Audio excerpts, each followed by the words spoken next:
Thank you very much, Byron.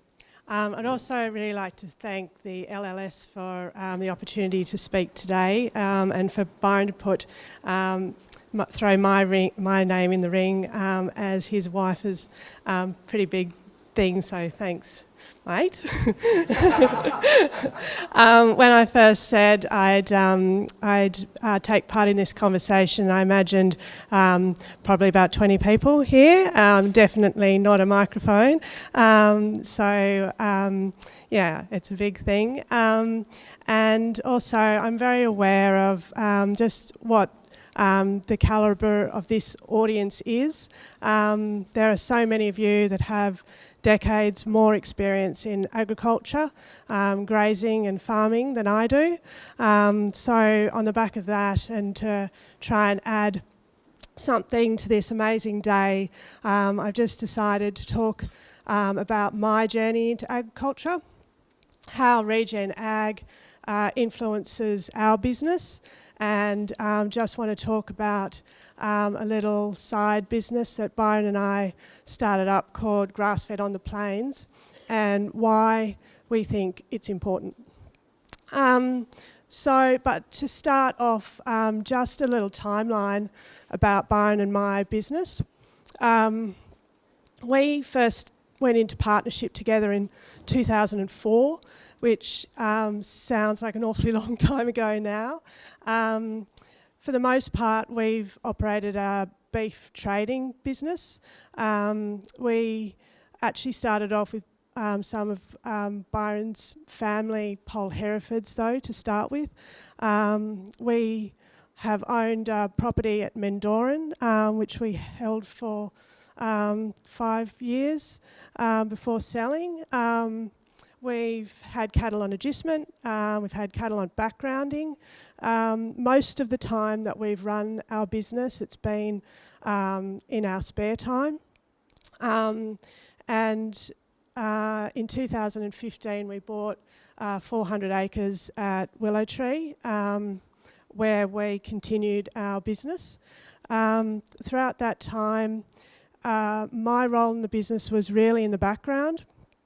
I provided some accounting skills, which you'll all be excited to know. I'll talk a bit more about. Very exciting topic that it is. But Byron really, he really made the strategic decisions, and he did most of the hands-on work. I provided support, and some hands-on work, but not a lot. That all changed in 2017 when I gave up my day job and started managing the day-to-day operations of our business. And I have to say, with Byron's permission, it actually has made all the difference. And not just because I'm obviously a legend, but as we all know, that problems shared are problems halved, and when you're making strategic decisions, the power of doing that together is massive. So that's one thing.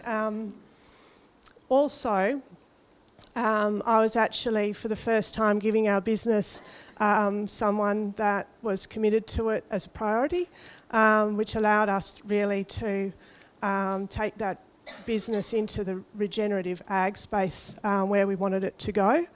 And thirdly, we found that we were building a unique business, was actually using our combined strengths, which was another powerful thing that happened just then.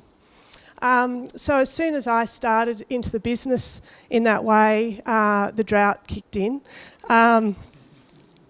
We pretty much destocked sometime during 2017, and I got busy getting educated.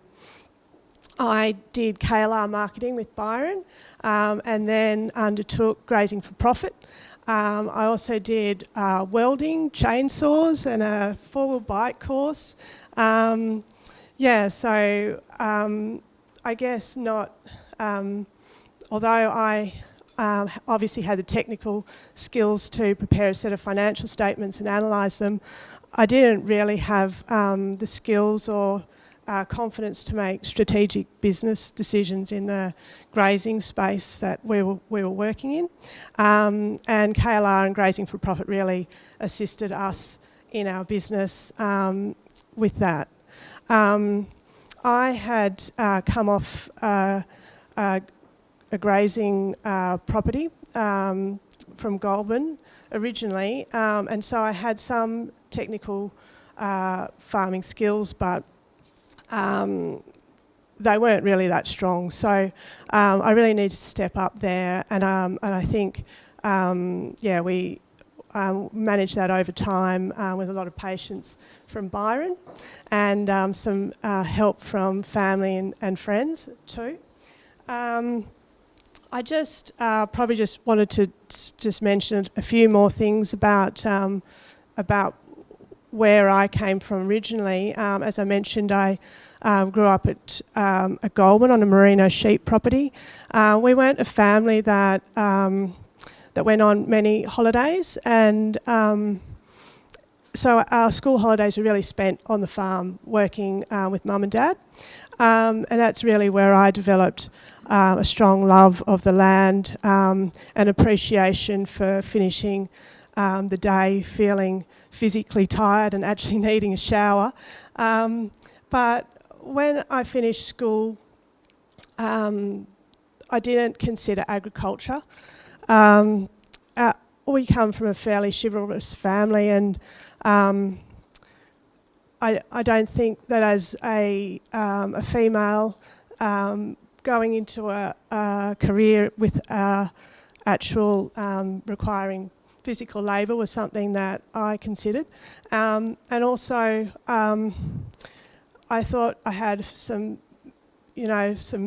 academic skills, and I should head out and use those mental muscles.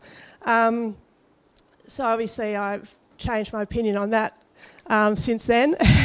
I have to say that I don't think there's many more mentally challenging roles than running your own business and making it a farming operation, even more so. Sorry, I just got to check where I'm up to now. So I became an accountant. That's right.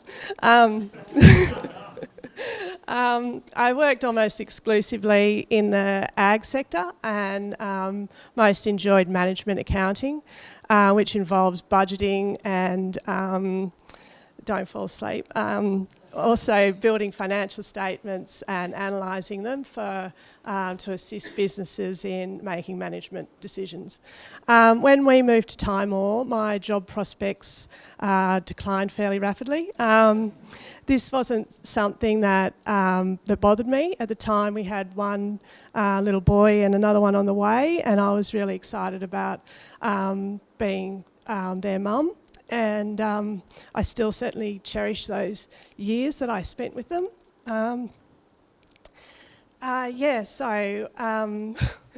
But as they do, as kids do, they grew up, they left me, they went to school, and in their wake I took on a job as an accountant in a local accountancy firm. After a couple of years, it became increasingly evident that it wasn't a very good fit for me. At Byron's suggestion to take on the running of our business, I finally did what I think I've always dreamt of doing. Started farming. So silly. So on the back of that, I'd really encourage anyone to think about what it is you daydream about, or what has made you happy in the past, and if it's not already part of your life, to bring it in there somehow. Sorry, extensive notes. The decision to do that took a lot of bravery from my part. I had to give up what I felt was my identity and take on a new role and learn that role. I was worried about the effect that it might have on my relationship with Byron and whether or not I'd succeed. But I've certainly grown as a person from having taken that step. So at this stage, my management responsibilities involve running our 400-acre property at Willow Tree, which is obviously not a big block, but it was perfect for me as I was learning my trade and being a mum for the boys. Just back to some of the education bits and pieces that I undertook, and certainly still taking on some courses. I can't emphasise enough how important I think lifelong education is as a business owner and manager. We are the limiting factors to our businesses. They cannot grow and succeed without our input, without our skills. So I'd also just suggest that the more we build on our skill set, the more potential our businesses have as to where they can go.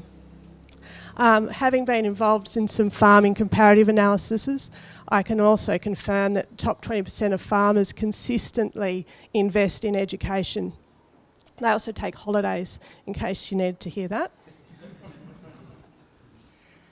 Technical competencies are obviously really important in farming. It's hard to run a cattle operation if you can't muster your cattle. But profit is really derived from planning and strategising. Those technical competencies are important then in actually delivering that plan whilst continually reassessing that plan or strategy. We are first generation farmers, although we both grew up on farming from farming families. It's something that we're really proud of. And importantly, we have bought a farm and growing our business. That we bought a farm and are growing our business through being financed by our operation. That's really important because I think the ultimate adjudicator of any philosophy in business is the financial success of that business. So that's really where Regen Ag takes its place. The philosophies behind Regen Ag are critical because they build natural capital, which is required for long-term profitability. They keep wealth in the hands of the landowner, which allows us to continue doing what we do. The way I see it, there's two balance sheets associated with any farming business, one measuring natural capital and the other measuring financial capital. Both are required for long-term financial viability of your business. It's here that regenerative ag takes its place to build wealth both naturally and financially. Both systems that increase our natural capital, drive up our production exponentially while keeping our inputs low.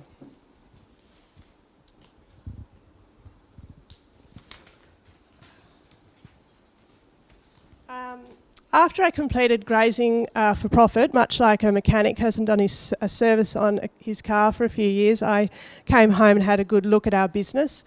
And on the back of that, we started to look at ways of increasing turnover in our business. We did this in three ways. We made a successful tender on lease property at Nundle. We were very fortunate to find some adjustment. And thirdly, which was already underway and is certainly still ongoing, we're using regenerative agricultural principles to increase the productivity of our property. This third concept's a very exciting space. Practically, we are increasing our carrying capacity on the land we own and the land we lease. We're driving up turnover at the same time we're reducing our input costs. This is how we go about that. Firstly, we match our carrying capacity to our stocking rate.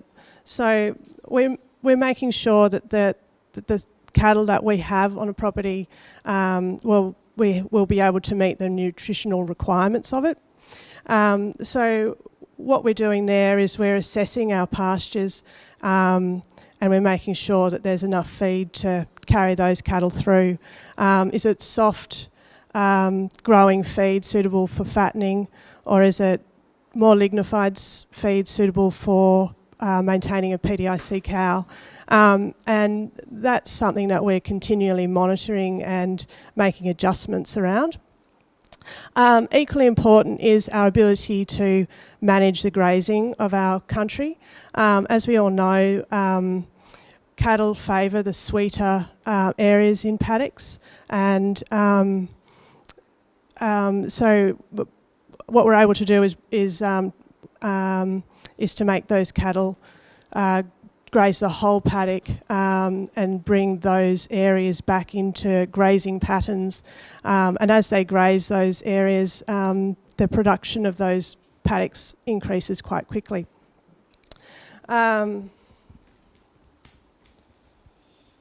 So our method of doing this is using electric fences. We also have water hydrants and mobile water troughs, and so that's our mobile water trough there, one of them, and that's our hydrant, and I just literally stick a upside down milk crate on top of that and wire it up so the cattle don't mess around with it. And there's this is actually a paddock. We was using some step-ins and a bit of tape there, but obviously we use a lot of permanent electric fences as well. And the cattle heading in there, and then after a couple of days, and you can just see they've moved paddocks.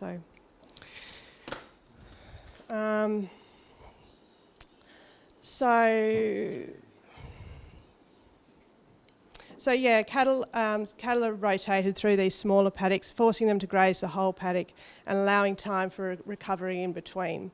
Consequently, we're improving the nutrient cycles, resulting in improved pastures, higher carrying capacities, and importantly, profit for our business.